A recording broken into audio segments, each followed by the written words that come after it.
শুনবো। তো আমি মামাকে ফোন দিয়ে আসি। আসসালামু আলাইকুম ওয়া রাহমাতুল্লাহি ওয়া বারাকাতুহু। ওয়ালাইকুম আসসালাম ওয়া রাহমাতুল্লাহি ওয়া বারাকাতুহু। Morning reaction. Good morning reaction. Good morning reaction. Good morning reaction. আশা করি আলহামদুলিল্লাহ আপনারা ভালো আছেন, আল্লাহর রহমতে আমি ভালো আছি। তো হাঁটে হাঁটে পা করে কিছু কিছু মানে পয়েন্টের মাধ্যমে আলহামদুলিল্লাহ খুব ছোট একটা পজিশনে অর্জন করছি স্টার ডায়মন্ড। তো লাখে কোটি শুকরিয়া আল্লাহ দরবারে যে একটা সোশ্যাল মিডিয়াতে একটা মেসেজ দেখার মাধ্যমে আমি ডিএক্সএনে জয়েন করি। তো অসংখ্য ধন্যবাদ আমার লিডারকে, হয়তো আমার এখানে নাই। আর একটা লিডার একটা ডায়মন্ড তৈরি করতে যার অবদান আজকের শামীমকে দেখতেছেন আপনারা, তো আমার লিডার কাছে নাই, তো মন থেকে তাদের প্রতি ভালোবাসা এবং শুভেচ্ছা রইল। তো কি বলবো, এখানে সব সাকসেস লিডার আমার সামনে। গত সপ্তাহ যে শামীম পিছনে ছিল, আজকে 19টা ডায়মন্ড, তার জন্য সামনে সিট খালি। তো নিজের প্রতি কনফিডেন্স, আত্মবিশ্বাস ছিল যে ডিরেকশন থেকে কিছু একটা করব, সেই লক্ষ্যে আমি কাজ করছি এবং সফল ব্যক্তিদেরকে আমি সবসময় ফলো করতাম। কারণ আপনি যখন সফল ব্যক্তিদেরকে ফলো করবেন তখন আপনি সফল হতে পারবেন খুব দ্রুত। ব্যর্থতার গল্প শুনে আপনি হয়তো বা নেগেটিভ হয়ে যাবেন। তো আমি আসলে ডিরেকশনে দীর্ঘ সময় আছি, তবে আমি ডিমোটিভেটেড হয়ে চলে যাই। বাট সবাই হয়তো যারা সাকসেস হয়েছেন ডিরেকশনে একবার আসছেন, আমি শামীমরা দ্বিতীয়বার আসা।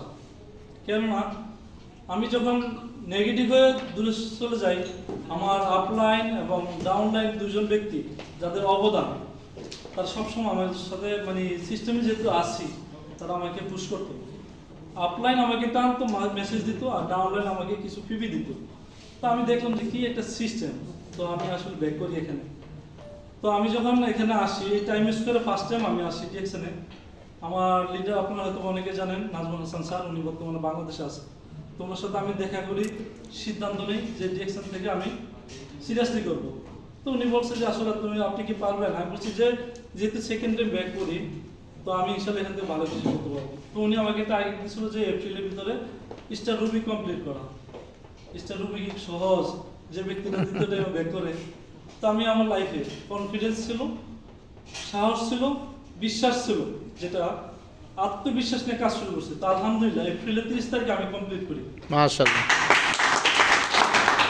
তো এই কনফিডেন্সটা আমাকে আরো বাড়িয়ে দেয়। সফলতা অর্জন করতে গেলে বিভিন্ন বাধা বিপত্তি আসে, তাই না? আমার লাইফে অনেক স্ট্রাগল হয়েছে। তো সফলতার গল্প হয়তো আপনারা শুনতে পারবেন ইনশাআল্লাহ কোনো এক প্রোগ্রামে।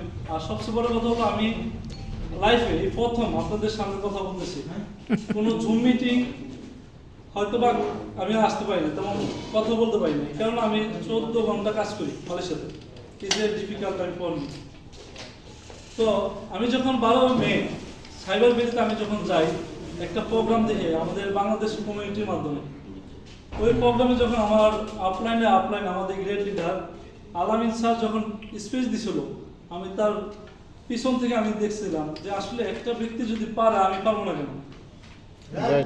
তো সেই সিদ্ধান্তটা আমার কাজে লাগছে। আমি আমার শেয়ার করি যে আগামী 6 মাসের ভিতরে আমি ডায়মন্ড হবো ইনশাআল্লাহ। তো আমি প্ল্যানটা ভাগ করি 3 ভাগে, আগস্ট এবং ডিসেম্বর, দেন হলো যে এপ্রিলের 30 তারিখ। তো আলহামদুলিল্লাহ আপনারা জানেন, বাংলাদেশে যে চাকরির জন্য হাজার হাজার স্টুডেন্ট স্ট্রাগল করছে, যুদ্ধ করছে, কিন্তু আমাকে কি এত যুদ্ধ করতে হয়েছে? কিন্তু আমার স্বপ্ন, আমার ডিসিশন ছিল যে আমি ডায়মন্ড হবই হবে ইনশাআল্লাহ। আমি ফার্স্ট প্ল্যানিং এ সাকসেস হইলে সেকেন্ড প্ল্যানিং ডিসেম্বর, আরো 2 মাস বাকি থাকতে আমি আমার স্বপ্ন পজিশন রিসিভ করি। তো এখানকার আজকের এই পজিশন থেকে, এই অবস্থান থেকে আমি একটা ব্যক্তিকে খুব মিস করি এবং বলতে চাই, আমাকে আমার ফ্যামিলি ডিরেকশনে এখন পর্যন্ত কেউ সাপোর্ট করে নাই, না ফ্রেন্ড সার্কেল, না কাজিন, না নিজের এলাকার মানুষ, কেউ সাপোর্ট করে নাই। তবে একটা ব্যক্তি আমাকে সবসময় মন থেকে দোয়া করত, আমার মা। আমার মা সবসময় বলতো যে আসলে আমরা সব ভাই বোন যারা সবাই মোটামুটি সেটেল। আমার লাইফে মানুষের তো 9 বছর রানিং, আমি কিন্তু সেটেল না। কারণ আপনি যখন টাকা ইনকাম করবেন না সৎ পথে, আপনার জীবনে আয় উন্নতি কম আসবে, হয়তো বা আসবে কিন্তু কোনো এক সময়। তো আমি হয়তো আল্লাহর রহমত, আল্লাহ একটা নিয়ামত ডিরেকশন প্ল্যাটফর্ম পাইছি, এখান থেকে আমি সাকসেস। আমি যেখানে কাজ করতাম, এখন যেখানে কাজ করি কেউ আমাকে সঙ্গ দেয়নি, কিন্তু আমি কি থেমে আছি? না। কিন্তু আমি আজকে স্বপ্ন প্রতিষ্ঠান অ্যাচিভ করছি, এখান থেকে আমি বাংলাদেশে চলে যাব, পাবো। তো সবাই বলতো যে তুই পারবি না, কিন্তু আমি আজকে পেরে দেখেছি। ইয়েস। মিস্টার ডায়মন্ড কমপ্লিট করে দেখেছি, আলহামদুলিল্লাহ আমিও পারি, আমার ভিতরে সাহস আছে। তো অসংখ্য ধন্যবাদ আজকের প্রোগ্রাম